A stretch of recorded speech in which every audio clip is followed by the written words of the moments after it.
I'm excited to be introducing our experts joining us today. They're a driving force in BrightView's successful patient outcomes. Dr. Harithsa Asuri is a senior medical director at BrightView. He brings a wealth of expertise to our addiction medicine team, including medical research that spans healthcare economics and public health applied sciences. Based in the Cleveland area, he ensures that our patients in Northern Ohio receive state-of-the-art medical care. And his work is all based on his background in education and public health, general preventative medicine, and internal medicine. Melissa Sahlin is BrightView's Vice President of Behavioral Health Affairs. She's helped BrightView define our behavioral health offerings, and currently she's driving initiatives to promote behavioral health policy changes and developing education and quality of care standards to align our treatment teams, and that will ensure quality care for our patients. In addition to her extensive licensing and education, she was also recently recognized by the Cincinnati Business Courier as one of their healthcare heroes for her impact on the healthcare community.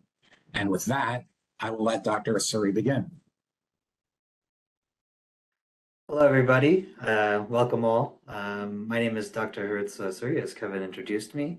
Happy to be here and happy to be part of the BrightView team. So initially, I want to go over this slide here, which basically sets the stage for the rest of today's topic.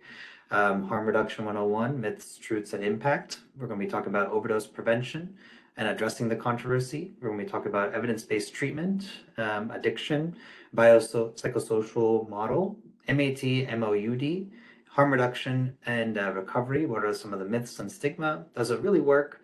Recovery and what you can all do. Next slide, please. Addressing the controversy. This is definitely a controversial topic. As a result, there are a lot of confusion and misinformation about there on harm reduction.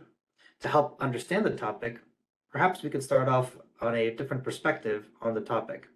It obviously shapes today's presentation, but it can be simply kicked off with an analogy that you may or may not agree with, but keep in mind, harm reduction is just one component of the larger strategy, which is ultimately overdose prevention and saving lives. Essentially, harm reduction could be addressed like an umbrella. You're in a park and a surprise storm rolls in. After opening your umbrella, you see someone getting soaked in the rain. Questions are, do you insist that they leave the park or go indoors, which they may be underprepared or unable to do so? Or do you share your umbrella? It won't stop the storm or prevent them from walking in the rain, but it gives immediate protection and reduces the illness risk. Next slide, please. Overdose prevention strategies. There's always harm reduction, as we just said, is one component of this.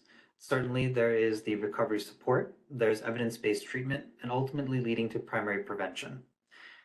Overdose, a comprehensive overdose prevention strategy is the foundation for fighting addiction, and most importantly, like I mentioned, saving lives. Each component of the strategy at its core is trying to save lives and reduce substance use overdose. And that's how the framing works here as we look at harm reduction. While we'll also look at how it works with evidence-based treatment, recovery support, and ultimately, like mentioned, working towards primary prevention. Next slide, please. Evidence-based treatment. What is addiction? Addiction is a primary chronic medical disease involving complex interactions amongst brain circuits, genetics, and the environment and an individual's life experiences. It's primary because addiction is an illness with its own biology of the brain. It's chronic because the disease of addiction is ongoing. It must be effectively treated to improve. Due to these changes in brain's chemistry, individuals experiencing addiction relieve symptoms by compulsively using reward stimuli, such as substances, alcohol, or even gambling. Like other chronic diseases, addiction often involves cycles of relapse and remission. And even in periods of abstinence, behavioral and physical symptoms often may be left untreated. Next slide, please. So what is the biopsychosocial model? The biological model is its genetic or inherited components of a person's drug or alcohol use. Perhaps they're predisposed. Perhaps it's the age of initial use. It's the effects that it has on their body. It's the overall well-being of their physical body. What about the psychological issues? It's the history of maybe physical or emotional or sexual abuse or trauma. they may have experienced, mental illness presently affecting them or historically had affected them. Overall emotional well-being and unhealthy thought patterns also could lead to issues in this model. Perhaps it's the social circumstances that they're in, based off of access to their resources, the legal issues, maybe perhaps the custody of their children, or lack of employment or housing, financial well-being, or support system, and who this person can turn to and trust. Next slide, please. Ultimately, we think about using the biopsychosocial model. We talk about what is medication-assisted treatment, more commonly known as MAT treatment, or opioid use disorder, MOUD treatment, to alleviate withdrawal symptoms and cravings, allowing patients to focus on their recovery. These medications also include to reduce fatal overdoses, reduce risk of returning to use, increasing patient retention, increasing sustained recovery rate that is higher. Then the question always comes, many times while I'm seeing a patient in the clinic, if I'm taking MAT, doc, am I really sober? When cravings stop, and so does the patient's compulsivity, their unsafe and drug-seeking behaviors, I often comment, letting them know that they truly are sober because they're taking their actions into consideration of making sure they move in a positive direction. It's also the fact of trading life-threatening and illegal substances for FDA-regulated medications. Next slide, please. Harm reduction by SAMHSA's definition. SAMHSA defines harm reduction as a practical and transformative approach incorporating community-driven public health strategies, including prevention, risk reduction, and health promotion to empower persons who use drugs, PWUD, and their families with the options to live healthier, self-directed, and purpose-filled lives. Harm reduction centers the experience of PWD, especially those in underserved communities, in strategies and practices. Recognizing the complex relationship people may have substances starting from first use, though the many possible interventions points from there.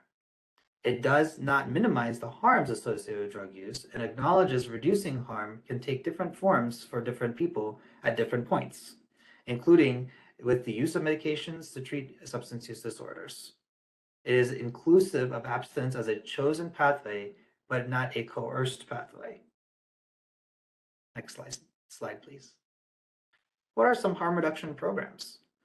Several harm reduction options exist to keep people with use disorders alive, to minimize their health risks, and alert patients to treatment options for when they're ready to get treatment.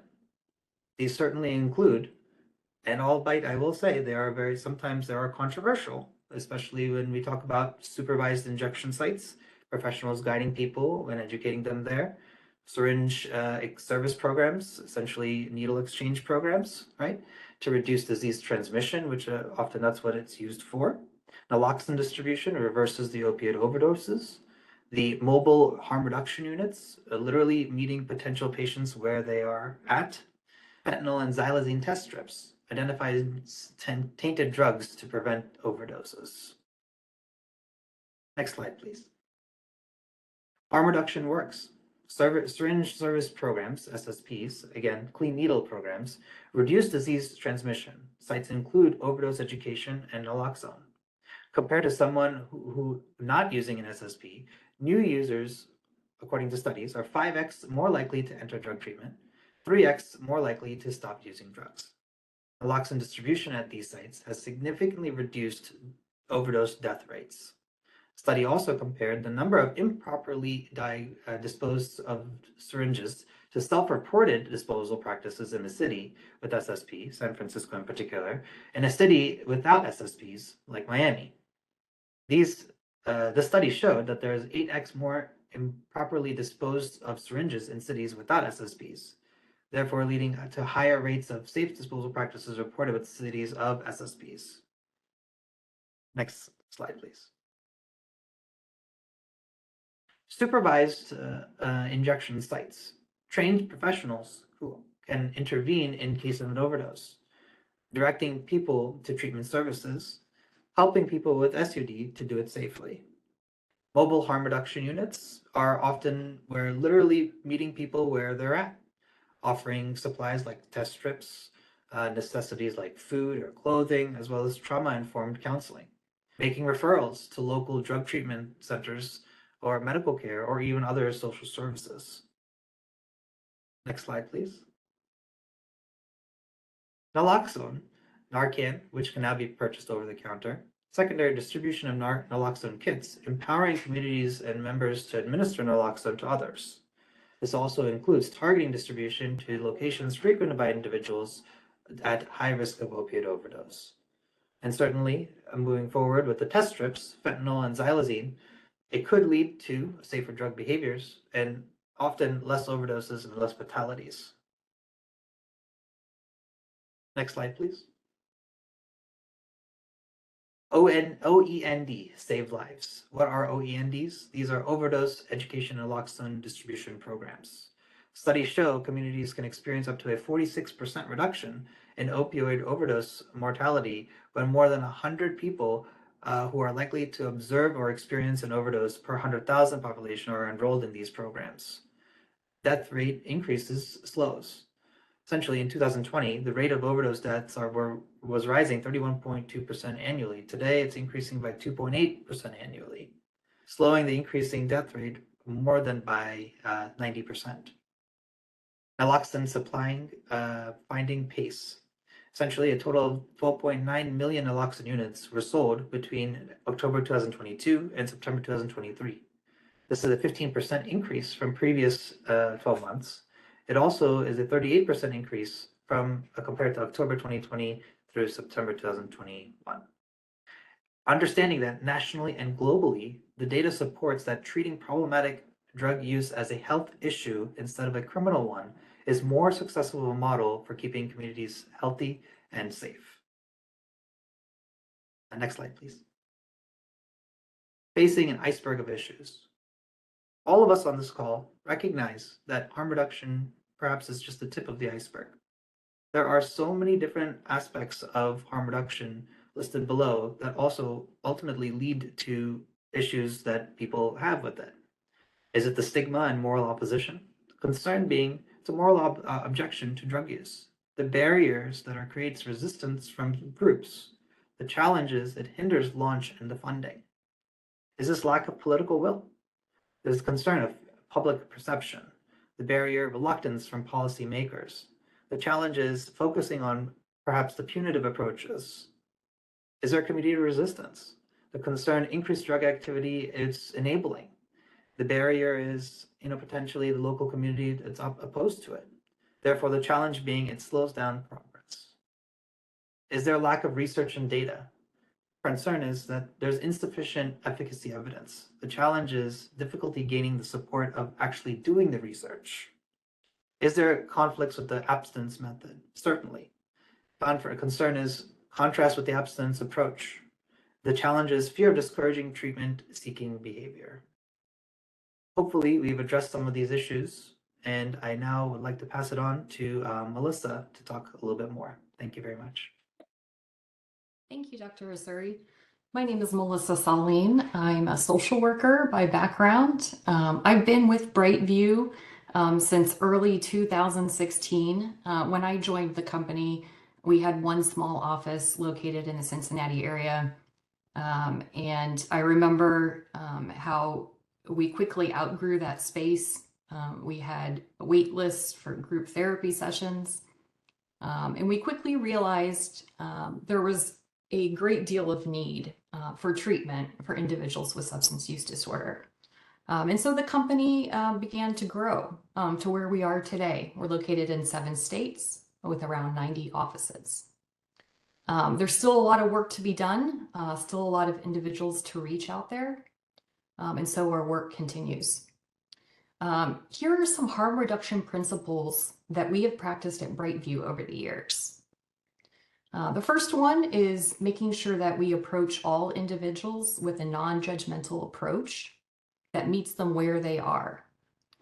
We have to realize that there are some patients who come to us who are ready to take action, who are ready to make changes. There are others who come through our doors who are just simply thinking about it, contemplating it. And so how we respond to them will quickly influence what direction they go. If we talk with someone who's contemplating making the change and help them envision how their life could be different, how many positive things could come from making the change, they're much more likely to consider moving forward with a change than if we force them into making changes. The second item, second principle that we seek to practice is maintaining a deep commitment to the use of evidence-based policies and practices, including retaining patients in treatment even when they have challenging behaviors. There is a wide range of addiction treatment options available out there. At BrightView, we do operate from a shared understanding that substance use disorder is a chronic, relapsing, oftentimes lethal medical condition that has biological, psychological, and social origins. And so our interventions need to reflect this understanding and complexity. That's why we resource our centers and teams the way that we do, with medical, nursing, behavioral health service providers, a multidisciplinary team where we can address all the different areas of a patient's life that have been impacted by their substance use. It's also important to note that we operate with a non-punitive clinical philosophy. What this means is that we will not fire patients for struggling with the condition for which they are seeking our help. We don't do this in other areas of healthcare, and we certainly shouldn't do it with addiction treatment. One example that comes to mind is if someone with diabetes goes to their doctor's office and their blood sugar levels are not where they're expected to be, the doctor is not going to threaten to discharge the patient or place them on a behavior contract. Instead, they will double down on their intervention efforts. They will educate the patient on what will get them the best outcomes, what will help them accomplish their goals, whatever that may be. And so we seek to do the same thing with our patients at BrightView. Another really important evidence-based practice is making sure that we are letting our clients, our patients, inform their treatment process. Research indicates that the therapeutic alliance between the clinicians and the patients is one of the strongest predictors of positive patient outcomes. And so we want to get our patients' feedback on their treatment, on their sessions. Do they feel seen? Do they feel heard? Are we working on the goals that they want to work on? All of these are examples of utilizing evidence-based practices. The next harm reduction principle is treating individuals with dignity, compassion, and respect. People with substance use disorder aren't typically treated well by the world at large, certainly not in healthcare. There's still a lot of negative bias and stigma that exists. And so we seek to double down on a compassionate delivery of care. Look people in the eye, call them by name, telling them what's happening next. All of these things will reduce patient anxiety and build confidence in the services that we are providing. We've all been patients before. We appreciate when these things happen, and we certainly notice when they don't happen. The next item, the next harm reduction principle that we seek to practice is focusing treatment on quality of life improvements over abstinence. It's really rewarding to be able to see somebody transform their life from having lost everything, perhaps being unemployed, not have stable housing, have a limited support network. And through treatment and making those changes to their substance use, they're able to rebuild their lives, to gain employment, rebuild their support network, get their own apartment. And so if we help our patients focus on these quality of life improvements, they have a lot to look forward to, and it motivates them to make changes that are difficult. The next principle is opposing the stigmatization, of substance use disorders, calling out stigmatizing language and behavior. So we'll talk a little bit more about this in a couple of slides, but we want to make sure that we are cognizant of the words that we use and how we talk about addiction. The next principle is understanding that behavior change is an incremental process. We will work with patients to make small changes, understanding that they are much more likely to be successful than trying to make one or two giant changes. One example that comes to mind in my work over the years with patients with depression is sometimes we see folks with such severe symptoms that they're unable to leave their house. And so sometimes the goal is, I'm going to walk out to the mailbox today. And this is a great example of how patients can start by making small changes, small steps, and eventually those add up to be much more significant behavior changes. But if we expect someone to go from being so depressed that they can't leave their house to running a marathon, that's definitely not a realistic change that could be made. So we really have to make sure that the change process is incremental and that we're able to identify small steps that they can take. The other harm reduction principle that we seek to practice is remembering that an individual is the primary agent responsible for reducing harm to their substance use. So we want to make sure that we're empowering patients to make choices to reduce the harm associated with their substance use.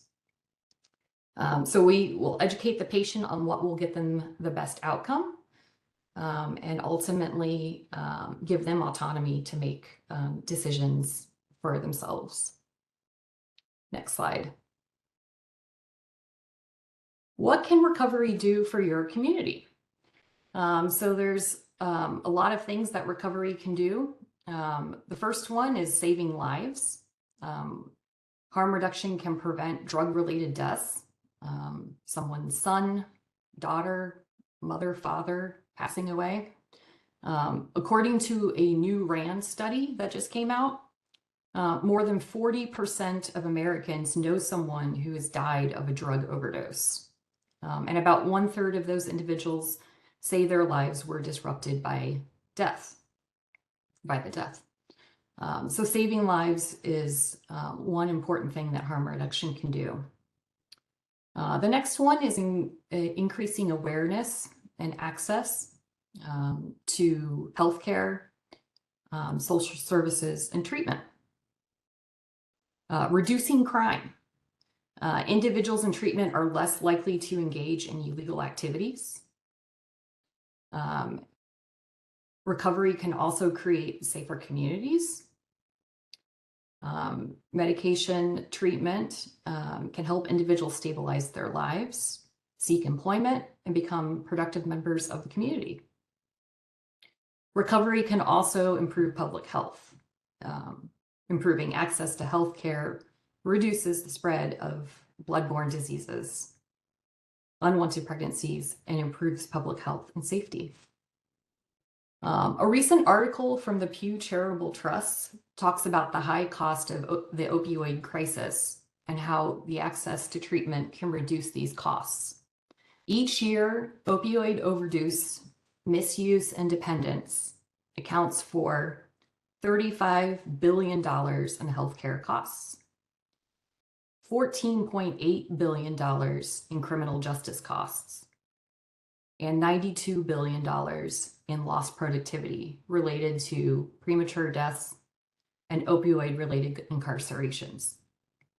So improving access to evidence-based treatments for substance use disorders can be associated with a savings of $25,000 up to 105,000 per person in a lifetime. So helping folks get to treatment and get into recovery can save significant dollars for the community and has a vast ripple effect. Next slide. So what can communities do? Here are some components that work together to reduce overdose deaths. These are things that communities can initiate. They can increase education and awareness to vulnerable populations, making them aware of where they can get access to naloxone and other resources, the needle exchanges. We can also provide increased screening opportunities for substance use disorder. The SBIRT is a screening tool that is widely used in many different settings and has been shown to be helpful in that regard. More outreach or boots on the ground, more support from social services, legislation, communities, and most importantly, less stigma attached to the disease. No one deserves this. So the more that we can talk about harm reduction and get folks to evidence-based treatment, those efforts will all help to reduce the overdose deaths. Next slide. So what can providers do? Providers can consider hiring individuals with lived experiences with substance use who are in recovery, or partnering with an organization that has peer supporters, and then involving them in the planning, implementation, and evaluation of the services that are being provided.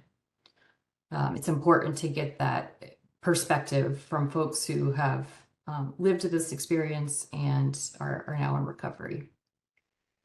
Providers can also provide social support. They can provide community resources where folks can get access to food, clothing, safe housing, transportation to their appointments. Providers can also ensure warm handoffs when somebody is transferring from the emergency department to a treatment program, making sure that we're taking the time to communicate about their care plan, make sure the patient has an appointment when they are discharged from the ER. They have a program where they can follow up and begin their treatment. Another thing that providers can do is they can provide access online and in other languages. So expanding telehealth offerings and making sure that we have translation services for non-English speaking patients. Substance use does impact all of our communities from different backgrounds. Next item that providers can do is they can coordinate the care for individuals who are leaving incarceration, making sure that they have an appointment set up for induction at a treatment program, and that we're setting those individuals up for success when they're released back in the community, that they have care for their substance use disorder. And the last thing that providers can do is spread awareness, continue to promote education on the value of harm reduction services. SAMHSA has a great publication called the Harm Reduction Framework. It provides a roadmap of best practices, principles, and pillars that anyone can apply to their work. It also has a list of best practices and services with descriptions and citations of evidence. It gives a brief background on harm reduction in the United States and describes community-based harm reduction programs. So we'll provide a link to this resource, but would encourage you all as providers, if you're seeking more information on on how to apply these practices in your setting, this is a great resource to help you with that. Next slide. All right, using purposeful language. As we work to reduce stigma and negative bias when we talk about addiction, we want to make sure that we are aware of the words that we are using and how it can affect somebody in recovery. So it's not uncommon to hear words and terminology such as addict, user, alcoholic. When we're talking about drug testing, folks will often say clean or dirty. Sometimes we hear this language from the patients themselves because they've heard it, and so they repeat it. But instead, we want to make sure that we are using person-first language that shows that the person has a problem rather than being the problem. This will help to avoid those negative associations and punitive attitudes. So instead, we recommend language such as person with substance use disorder, person in long-term recovery. When we're talking about toxicology testing, we want to make sure we're using clinically accurate, non-stigmatizing terminology, just like we would with any other medical condition. So we can say the results were negative, the results were positive, they were consistent or inconsistent, etc. These are just a few examples of purposeful language that we recommend. We do have a longer document with many more examples that we'll provide to the participants. So you can take a few minutes and read through that as you wish. Next slide. A few final thoughts on harm reduction. The first one is respect. Central to the principles of harm reduction is the need to respect a patient's autonomy and develop a relationship of a mutual collaboration with the goal of reducing drug and alcohol-related harm. So treating our patients with dignity and respect and incorporating their feedback into their treatment is a core piece of harm reduction. The second final thought is hard work. We have to recognize that recovery can be a difficult goal to achieve and maintain. It takes a community of support, it takes hard work, and it takes time. And the last item is that we need to acknowledge and stop imposing punitive sanctions on patients who use drugs while in treatment.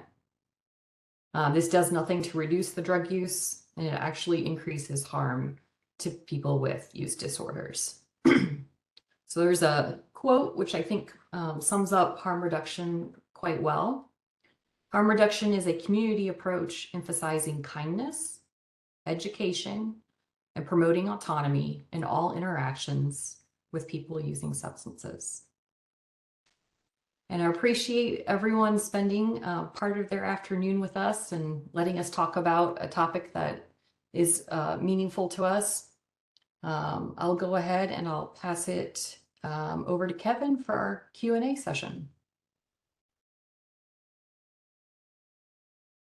Thank you, Melissa. And a couple questions from folks.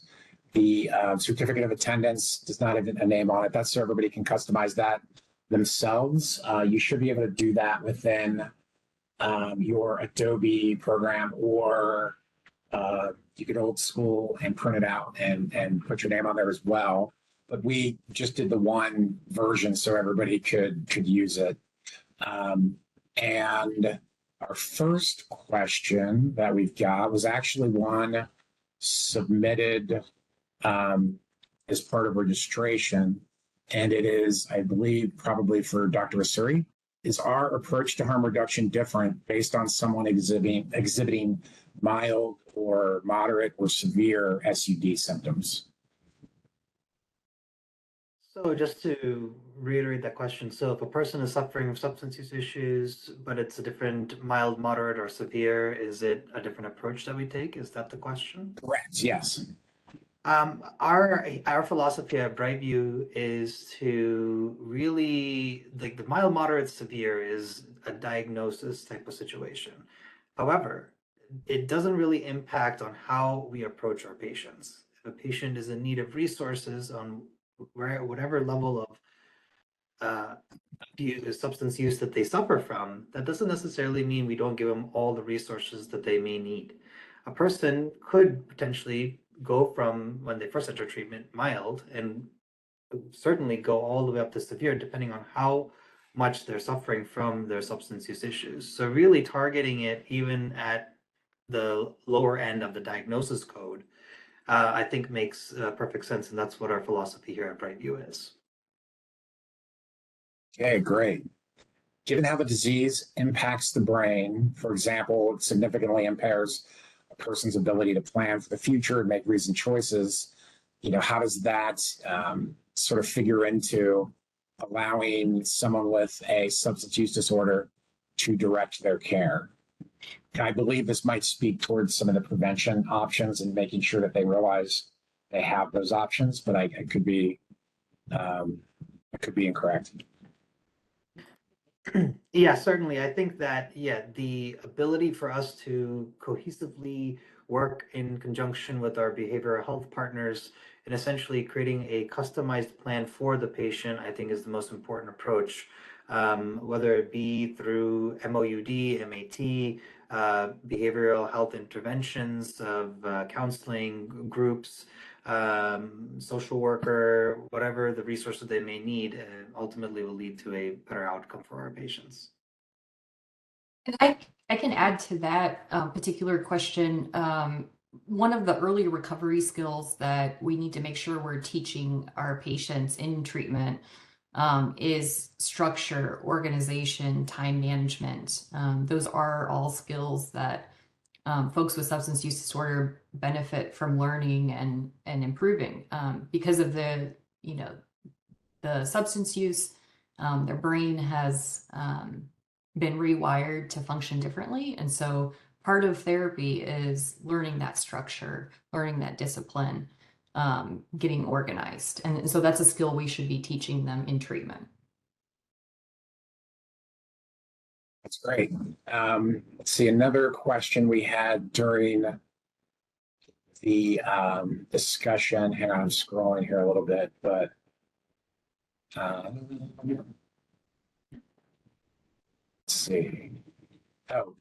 We talked about options available to patients for them to choose and activating a harm reduction plan. Can we review what some of those options are? I believe that breaks into the ones that we covered regarding mobile treatment, bans, and the SSPs. But I believe those options are the ones that we discussed, unless I'm incorrect on that. If you guys want to weigh in, if there's any others that you're aware of.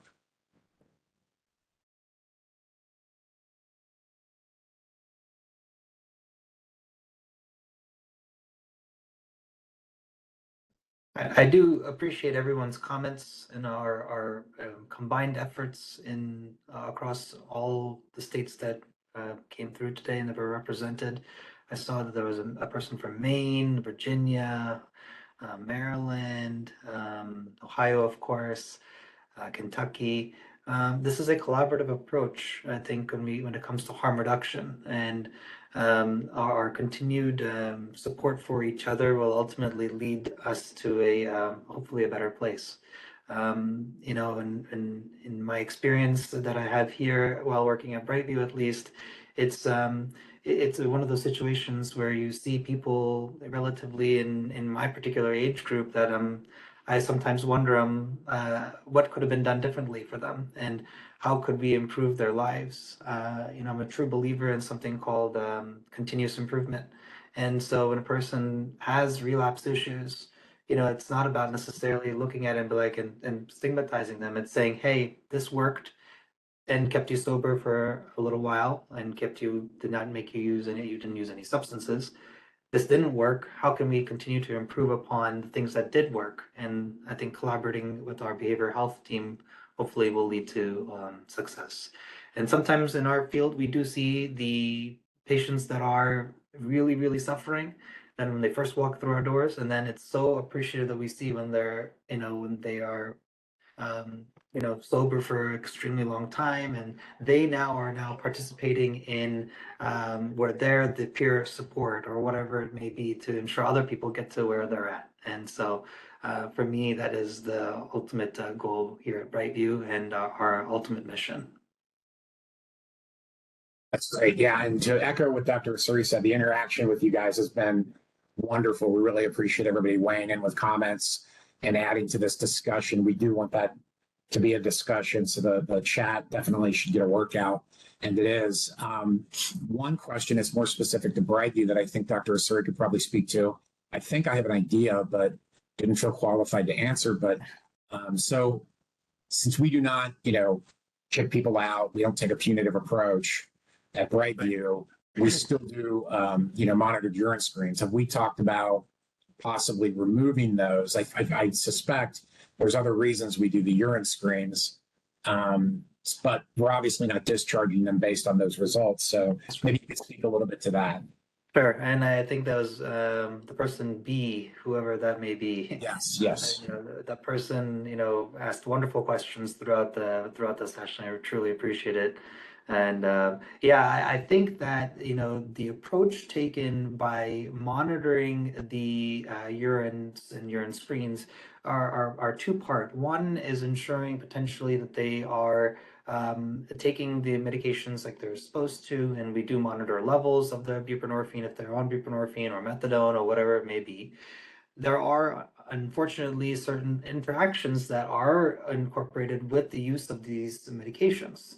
So if perhaps they're continuing to use benzodiazepines or stimulants such as methamphetamines or other substances that could influence their recovery, it gives an opportunity to really talk about these issues. Perhaps on intake, it was not as alluded that they had an issue with alcohol or benzos or stimulants. So it gives us an opportunity to use as a tool to aid their recovery instead of being very punitive and taking a punitive approach to it. You're absolutely correct. We don't discharge for those circumstances at all, and we continue to strive to work with our patients regardless. Thanks for the question, and thanks for all you do. Yeah, exactly. Yeah, again, to echo what Dr. Asuri is saying, we definitely appreciate everybody's input. A couple things. One, someone was asking if we can talk about MOUD usage during pregnancy. That's a great question. We're not going to get into it today, but the only reason why is because a future on our calendar, I have to check which month, but I know later this year we will be doing a recovery, for people that are pregnant and first time moms, for example. So that we'll be able to go much more deeper into that in the future. Stay tuned for that. Someone else had mentioned that there's so much to unlearn prior to learning a new way of life, and we couldn't agree more with that. The skill of unlearning, learning, and relearning is pretty critical for not just folks that are in recovery, but overall. And someone else had asked about CEUs. Right now, we're doing the certificate of participation versus the CEUs. We are investigating CEU options for everybody. If you guys have a preference on who we work with on that, we are prepared to be investing in that in the future. We just are at a point where prior to this, it wasn't really an option for us to explore. It is now. So if you guys have folks you want to get CEUs from, because then it obviously gets into the discussion of, okay, well, who do we get those with? Anyway, if you could provide that, even in your feedback when you're exiting the chat or exiting the seminar today, there'll be a survey. You could provide it there as well, either here in the chat or then. But definitely some great discussions here. And let's see, wouldn't relationship development and encouraging patients to be honest be a better pathway for those discussions rather than utilizing a stigmatizing method of accessing that info? So instead of forcing the truth, letting them offer it to you over time after building rapport. I don't know if you guys need more context to answer that, but that was another one I saw here. Great question. It's a fantastic question, and I think here at BrightView we certainly strive to have those relationships built, working on that rapport, certainly. Sometimes during my patient interactions, I actually don't even talk to them about the urine we collected, certainly. But then sometimes I kind of let them lead the discussion and have that conversation with them. I'm like, hey, how is everything going? What's going on? Did something happen over this last week? How's everything going at home or personal life? Rather than just, utilizing a tool right away and being like, hey, I see this on your urine. What are you doing? I don't think that's necessarily the approach. I certainly appreciate that question. And so certainly I think as providers are continue to be more comfortable with the patients that they're speaking to, I think it gets easier in having open-ended questions and open-ended conversations with our patients. Really treating them, necessarily. Although I am a physician, I necessarily don't want that type of relationship to be like dictating on, oh, they just need to tell me because I'm a physician. Oftentimes they don't tell me the first week, and they certainly tell me the following week. They're like, oh, I didn't say this last week because I didn't know how you would react to it. Okay, that's okay. Let's have a conversation about it. And then, our behavioral health team, utilizing them. And oftentimes we do get a situation where the behavioral health team knows something that necessarily the medical providers do not. And so how do we build a collaborative approach, continuing that and really supporting our mission here? Melissa, I'm sure, can speak to that as well. Yeah, it's extremely important to be able to build rapport and a therapeutic relationship with the patients. When we create, that trusting, safe environment where folks are comfortable, then we can, start to work on the goals that the patient has that are important to them. But first, you have to, help them get comfortable and build rapport with the patient. You want to show them that unconditional positive regard, accepting them where they are, accepting their perspective non-judgmentally. We want to be able to see things through the eyes of our patient, try to put ourselves in their shoes. All of those things will help us be able to partner and collaborate with the patient and help them be able to achieve their goals.